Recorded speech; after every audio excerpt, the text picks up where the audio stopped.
When a ship leaves the safety of its harbor, it enters a world where the rules are written by the sea. Out here, storms can appear without warning, waves can rise taller than houses, and the vast horizon can conceal dangers far greater than nature itself.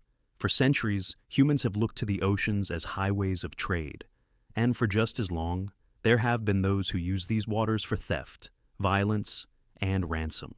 In the modern era, one name above all sends a chill through the world's sailors: Somali pirates. These are not the pirates of fairy tales, no wooden ships, no tattered flags. Instead, small, fast, deadly skiffs, armed with GPS, assault rifles, and an unshakable hunger for profit. According to the International Maritime Bureau, piracy drains more than $16 billion from the global economy every single year. That's stolen cargo, hijacked vessels, and the enormous ransoms demanded for kidnapped crews. At the heart of this modern piracy crisis lies a narrow stretch of water, just 20 miles across at its tightest point, the Gulf of Aden.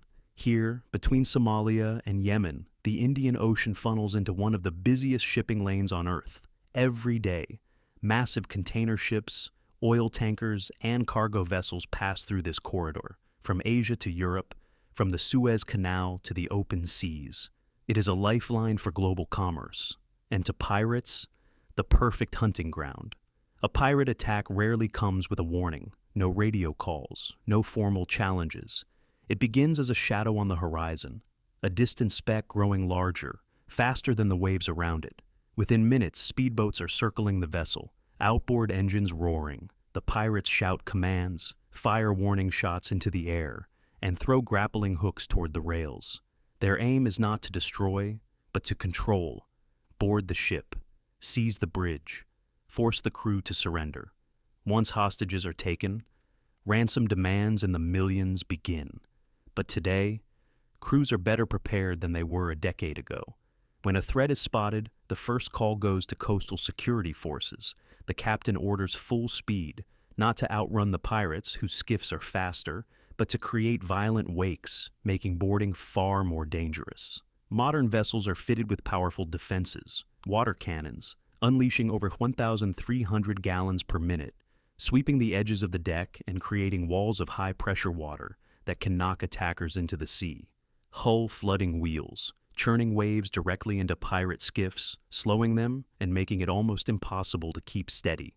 Propeller traps, steel cables dragged through the water, capable of disabling engines with a single entanglement.